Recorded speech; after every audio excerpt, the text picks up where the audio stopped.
Parabéns aí pela postura exemplar. Obrigado. Lógico, fica aqui o nosso repúdio ao comportamento antidemocrático desses militantes, que só uma observação para o ouvinte, né, que não vê em imagens o que nós estamos vendo, todos eles brancos de classe média alta urbana. É só uma observação lateral. E também, Caio, que me chama a atenção, maduros também, não é? Que é um comportamento de jovem inconsequente. Isso que me chamou a atenção também. Sim. E não sai da minha cabeça a afeição do ódio das pessoas. Sim. Pessoas que nunca me viram na vida. Você é bandido, você é Sim. fascista. Como assim? E é claro que o receio do comportamento de massa, daquela pessoa jogar a primeira pedra, a outra Sim. vai jogar a segunda, sim. né? Então, foi muito tenso mesmo. Eu acho que é sintomático aí, esse socialismo é sintomático de adolescência tardia, mas independente disso, não só a solidariedade pelos episódios de agressão, mas também os cumprimentos pela sua coragem, cara. Você estava na linha de frente da democracia lá, e isso é muito mais perigoso e estressante do que parece.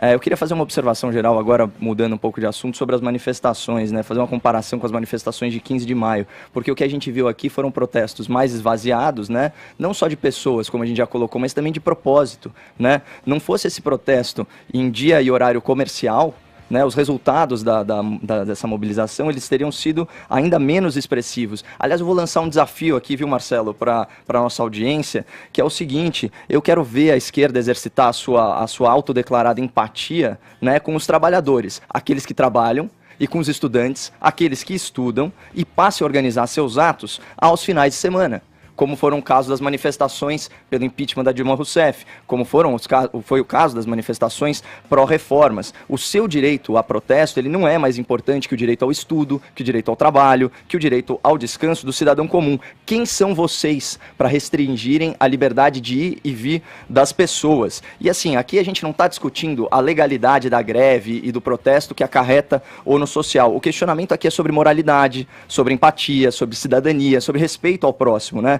Esses atos, eles não são espontâneos, eles não são como as jornadas de junho de 2013, por exemplo, eles são atos convocados e minuciosamente planejados.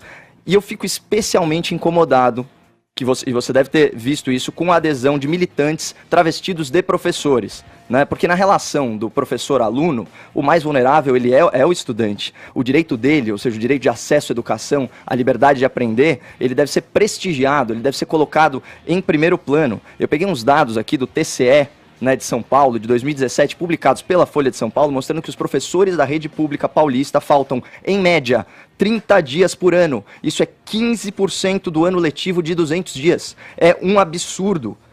São os 30 dias de férias de um trabalhador comum, diluídos aí ao longo do ano. Lembrando que os professores ainda, obviamente, têm o direito constitucional às férias, os feriados e o recesso remunerado de mais 30 dias. E isso a gente está falando do estado mais rico da federação na contabilidade oficial, porque a gente sabe que tem muita falta que não é contabilizada.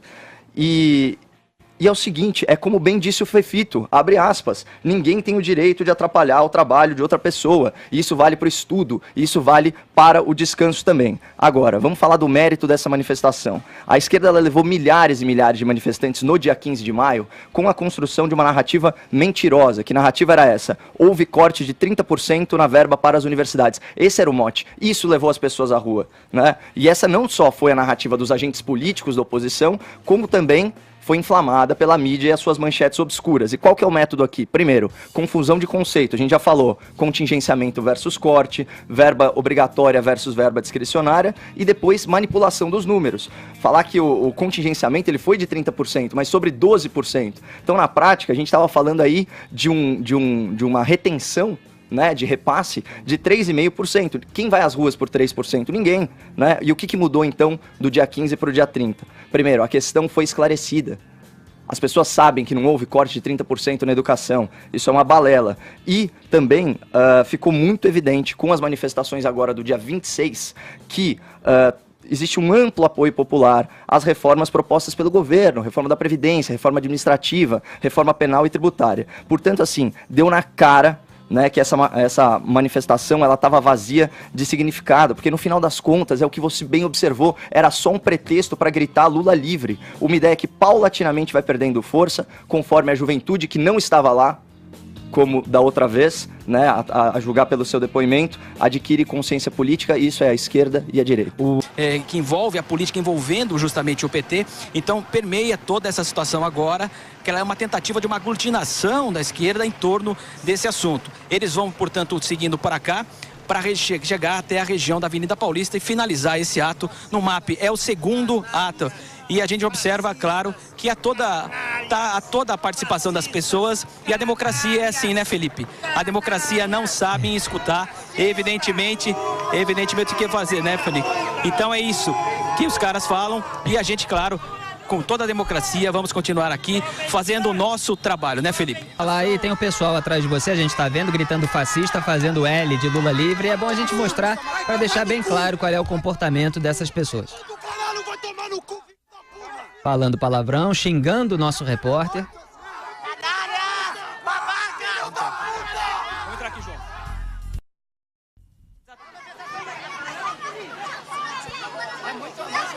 Alô, Felipe, você me escuta? Escuto, pode falar. Posso subir aqui?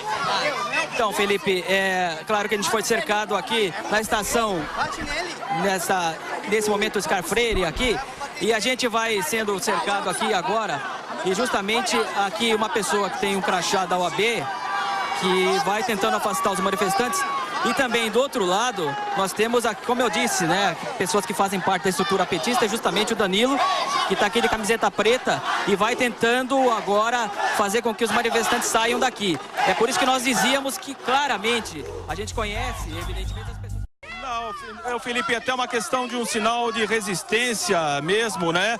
Não da Jovem Pan, mas sim da imprensa, né, Felipe? Claro. A imprensa poder trabalhar e noticiar aquilo que está acontecendo na cidade de São Paulo. Não é uma questão da Jovem Pan, é uma questão da imprensa brasileira, a liberdade da imprensa, a liberdade de expressão e da própria democracia, de aceitar, evidentemente, o contrário. E nesse caso não é nem contrário, é simplesmente aceitar a informação que a gente está passando aqui, mostrando, evidentemente, a manifestação e falando justamente da manifestação.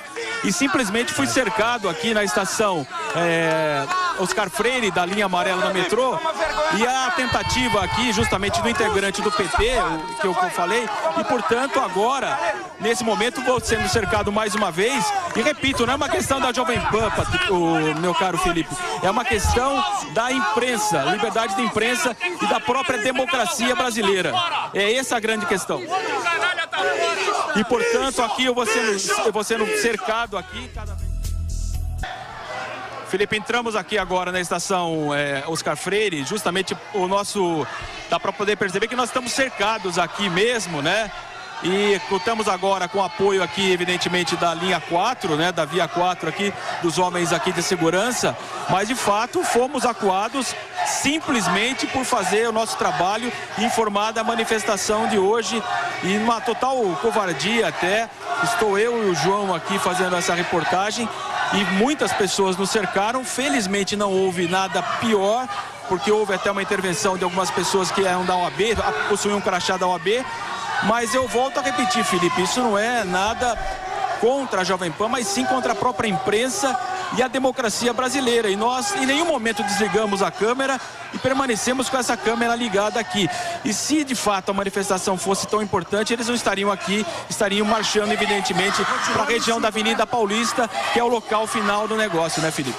Exatamente, mas é uma representação emblemática aí do espírito dessa manifestação. São pessoas gritando Lula livre, querendo a soltura de um criminoso condenado em 3 instâncias e sendo autoritárias com o nosso repórter. Agradeço às forças de segurança, apareceram ali alguns policiais, ele está num recinto fechado nesse momento, embora ainda esteja gente falando no seu ouvido.